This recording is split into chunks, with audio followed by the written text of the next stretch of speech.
മോഹൻലാല് പറയും പോലെ അല്ല, ഇതാണ് മമ്മൂക്ക. അയാത് നമ്മളെ ചേരി ചൊറിഞ്ഞാൽ നമ്മളെ മാന്തു.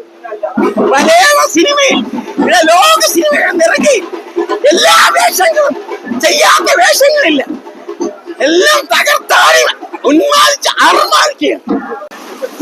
അടിപൊളിയാണ്, ഒരു രക്ഷയില്ല. മമ്മൂട്ടിയുടെ ഒരു മാരക പെർഫോമൻസ്. മമ്മൂട്ടി വീണ്ടും വീണ്ടും തെളിയിക്കുകയാണ് അടിപൊളി പടമാണെന്ന്. മമ്മൂട്ടിയുടെ സ്ക്രിപ്റ്റ് സെലക്ഷനും അടിപൊളിയാണ്. വേറൊന്നുമില്ല, പടത്തിലെ ഒരുപാട് ട്വിസ്റ്റും കാര്യങ്ങളൊക്കെ ഉണ്ട്. എല്ലാവരും പോയി കാണുക എന്നത് തന്നെയായിരുന്നു ഈ പടത്തിന്റെ ഏറ്റവും വലിയ പ്രതീക്ഷയും. പക്ഷേ ഈ മമ്മൂക്ക നൽകിയ ഈ സംവിധായകനും മലയാള സിനിമയുടെ മുൻനിരയിൽ എത്തിക്കഴിഞ്ഞിരിക്കുകയാണ്. പിന്നെ ഇതിന്റെ ഒരു സെക്കൻഡ് ഹാഫും ക്ലൈമാക്സും എന്ന് പറഞ്ഞാൽ അക്ഷരാർത്ഥത്തിൽ ഞെട്ടിട്ടുണ്ട്. ഇത് മലയാള സിനിമയിൽ കണ്ടിട്ടുള്ള ഒരു തീമല്ല, ഇതൊരു വെറൈറ്റി തീമാണ്, ഒരു ഗെയിമിംഗ് പാറ്റേണിൽ പോകണം. പക്ഷെ അവസാനത്തെ 1/2 മണിക്കൂർ എന്ന് പറഞ്ഞാൽ രോമാഞ്ചായി. ഇത് ആ കാറിൽ ഇരിക്കുന്നവരോട് കൂടെ അഭിപ്രായം ചോദിക്കാം, അവരുടെ അഭിപ്രായം എങ്ങനെ ഉണ്ട് പൊളി അണ്ണൻ പറയണ പൊളി. അവസാനം പടം മൊത്തത്തിൽ സൂപ്പർ. മലയാള സിനിമയ്ക്ക് പുതിയ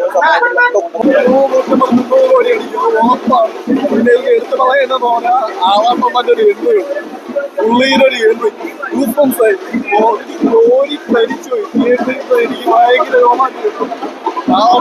അത് പെർഫെക്റ്റ് ആയിട്ട് പുള്ളിയുടെ എന്നെ ഇന്നലെ കൂടെ വിളിച്ചതേ ഉള്ളൂ. പുള്ളി വിളിച്ചിട്ട് ബസ്സിലൊരു എഴുതുന്നുണ്ടെന്ന് തോന്നുന്നു. പക്ഷെ ഇപ്പൊ ഇതായിരിക്കും ഞാൻ വിചാരിച്ചു. പൊളി, പെർഫെക്റ്റ്. ഈ പടം എടുത്തു വെച്ചിരിക്കുന്നത് പുതിയ സംവിധായകനാണ്. എനിക്ക് തോന്നുന്നത് ഒരുപക്ഷെ ഈ പടമൊക്കെ എമ്പുരാന് പൃഥ്വിരാജിന് പകരം ഇയാളെ ഏൽപ്പിച്ചിട്ടുണ്ടെങ്കിൽ പെർഫെക്റ്റ് ആയിട്ട്. നല്ല പടം, നല്ല പടം, ഫാൻബോയ് പടം. എടുത്ത് പറയാനേ ഉള്ളൂ. അങ്ങനെ ഗ്ലാമർ കൊള്ളാം, അങ്ങ് ചെന്നങ്ങ് ഇരുന്നോടുത്താൽ മതി. കൊള്ളാം, നല്ല പടം. കാണണം. നമുക്ക് 100 കോടിയൊന്നും ആവശ്യമില്ല, പ്രേക്ഷകരെ മനസ്സ് നിറഞ്ഞാൽ മാത്രം മതി. അതാണ് ഈ പടത്തിന്റെ രസം. മമ്മൂട്ടിയുടെ അവസാനത്തെ 30 മിനിറ്റ് ഒന്നും പറയാതിരിക്കുകയില്ല, തീ സാധനം.